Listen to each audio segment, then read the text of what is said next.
बिहार के भागलपुर इलाके में अब बाढ़ का पानी सरकारी स्कूल में भी घुस आया है। सरकारी स्कूल में लबालब भरे इस पानी से अब स्कूल में पढ़ाई पर भी पूरी तरह से प्रभाव पड़ रहा है। ना तो बच्चों की ठीक से पढ़ाई हो पा रही है और ना ही स्कूलों में परीक्षा ली जा रही है। आलम यह है कि शिक्षा विभाग से लेकर स्कूल में पढ़ाने वाले प्रिंसिपल भी पूरी तरह से परेशान हैं कि आखिर झील में तब्दील हो चुके सरकारी विद्यालय में बच्चों की पढ़ाई लिखाई कैसे कराई जाए। साथ ही बच्चों की इन दिनों परीक्षाएं चल रही है, जिसको लेकर भी अब स्कूल के प्रिंसिपल से लेकर शिक्षा विभाग की टेंशन बढ़ गई है। दरअसल ये तस्वीरें हैं बिहार के भागलपुर इलाके की। आपको बता दें कि जिले के नाथनगर इलाके में रत्तीपुर बैरिया पंचायत के अजमेरीपुर बैरिया के राजकीय माध्यमिक विद्यालय बाढ़ के पानी में पूरी तरह से डूबता हुआ नजर आ रहा है। स्कूल में पढ़ने वाले 1000 के तकरीबन छात्र छात्रों की पढ़ाई नहीं हो पा रही। स्कूल के सभी क्लासरूम, लाइब्रेरी और यहाँ तक कि टॉयलेट में भी पानी भरा हुआ है। गंगा नदी में बढ़ते जलस्तर का पानी अब स्कूलों में भी घुसने लगा है। तस्वीरों को देखकर आप समझ सकते हैं कि किस तरीके से ये स्कूल मानो जैसे कोई झील बन गई हो। अब स्कूल में जहरीले जीव जंतुओं का भी निकलना जारी है। साथ ही स्कूल प्रशासन को इस बात की भी चिंता है कि बच्चों की पढ़ाई लिखाई कैसे कराई जाए।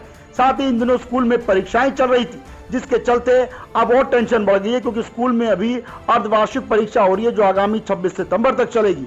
वहीं स्कूल आने जाने में भी बच्चों को काफी परेशानियों का सामना करना पड़ रहा है। आइए इस पूरे मामले पर पहले स्कूल प्रिंसिपल का बयान सुन लेते हैं कि आखिर वो क्या कुछ कह रहे हैं, उसके बाद आपको आगे की पूरी कहानी बताएंगे।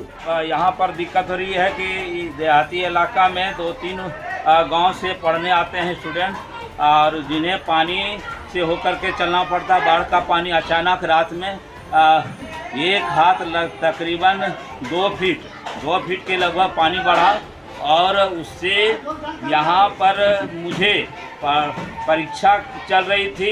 अर्धवार्षिक मूल्यांकन का कार्य चल रहा था, जो कि अभी क्लास 6, 7, 8 का होना है आज सेकंड पाली में। और जैसे तैसे बच्चे आए हैं पानी से होते हुए, और उन्हें दिक्कत हो रहा है कि फिर अगला जो मेरा एग्ज़ाम है उसको हम कैसे देंगे, यह समस्या बनी हुई है।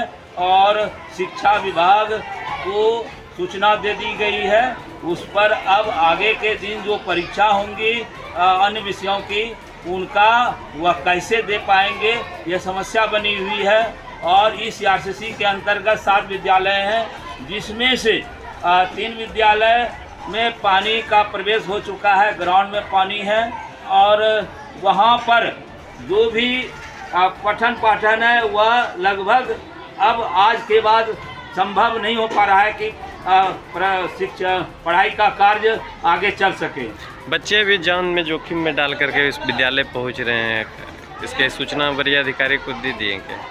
अभी सूचना आज अभी तो मौखिक दिए हैं, मतलब मोबाइल से दिया गया, लिखित में हम नहीं दे पाए।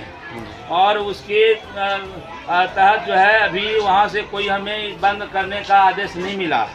इसलिए हम चाह रहे हैं कि आज बच्चों का जो संस्कृत की एग्ज़ाम है 2य पाली में, वह किसी तरह से जब बच्चे आ गए हैं तो हम सोच रहे हैं उसको सेकंड पाली में। फिलहाल स्कूल के प्रिंसिपल साहब जुगाड़ तरीके से बच्चों की परीक्षा लेने में जुटे हुए हैं, लेकिन फिलहाल स्कूल की स्थिति देखकर लगता नहीं कि वो इस जुगाड़ में कामयाब हो पाएंगे, क्योंकि स्कूल के तमाम कमरे पूरी तरह से पानी से लबालब हैं। अब चूंकि लगातार बिहार में बारिश का दौर भी बदस्तूर जारी है और गंगा नदी में इसी के चलते जलस्तर में तेजी से बढ़ोतरी हो रही है, लिहाजा निचले इलाकों में ज्यादातर स्कूलें पानी से पूरी तरह से लबालब हैं। कई स्कूलों को बंद करने के आदेश भी शिक्षा विभाग की तरफ से जारी कर दिए गए हैं।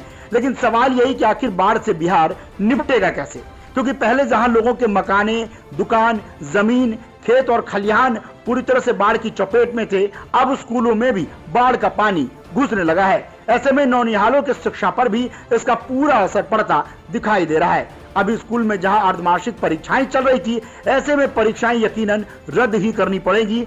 वहीं आपको बता दें कि स्कूल में न सिर्फ आने वाले छात्र छात्राओं बल्कि स्कूली टीचर को भी जान जोखिम में डालकर इन स्कूलों में आना पड़ रहा है, क्योंकि स्कूलों को जोड़ने वाले रास्तों पर भी पूरी तरह से पानी भरा हुआ है। इस बार मानसून से लेकर सितंबर महीने तक बिहार में पूरी तरह से बाढ़ और तमाम नदियों ने अपना तांडव मचाया है, जिसमें गंगा नदी भी शामिल है। आपको बता दें कि बाढ़ का कहर अब स्कूलों को भी अपनी चपेट में लेने लगा है। ऐसे में शिक्षा विभाग की मुश्किलें लगातार बढ़ती नजर आ रही है। शिक्षा विभाग की तरफ से बिहार के कई स्कूलों को आज बंद करने के आदेश भी जारी कर दिए गए हैं, जो पूरी तरह से बाढ़ की चपेट में हैं। वहीं सुल्तानगंज के सरकारी स्कूल की ये तस्वीरें बता रही है कि इस बार बिहार में किस तरीके से बाढ़ ने पूरी तरह से तांडव मचाया हुआ है। आपको बता दें कि मानसून से लेकर अब तक लगातार बिहार में तेज बारिश, तेज हवाएं और नदियों के बढ़ते जलस्तर ने सरकार की भी पूरी तरह से टेंशन बढ़ा दी है। फिलहाल इन तस्वीरों को देखकर आप यकीनन समझ सकते हैं कि किस तरीके से सरकारी स्कूल की बदहाली की ये तस्वीरें बता रही है कि बाढ़ का पानी इस स्कूल में भी घुसा और बाढ़ से ये स्कूल भी अछूता नहीं रहा। फिलहाल देखना होगा कि क्या मौसम करवट लेता है, क्योंकि मौसम विभाग की माने तो फिलहाल बिहार के लोगों को बाढ़ और बारिश से निजात नहीं मिलती नजर आ रही है। फिलहाल इन स्कूलों को बंद करने के आदेश तो जारी कर दिए गए हैं, लेकिन सवाल वही है कि आखिर हालात कब सुधरेंगे। क्यों समय रहते प्रशासन की तरफ से कोई पुख्ता इंतजाम नहीं किए जाते ताकि गंगा नदी के किनारे कटाव को रोका जा सके और नदियों का पानी गांव में इस तरह से तेजी से न घुस सके, जिससे आम लोगों के साथ साथ शिक्षा में भी इसका व्यापक असर पड़ रहा है। भागलपुर से ब्यूरो रिपोर्ट, न्यूज़ वर्ल्ड।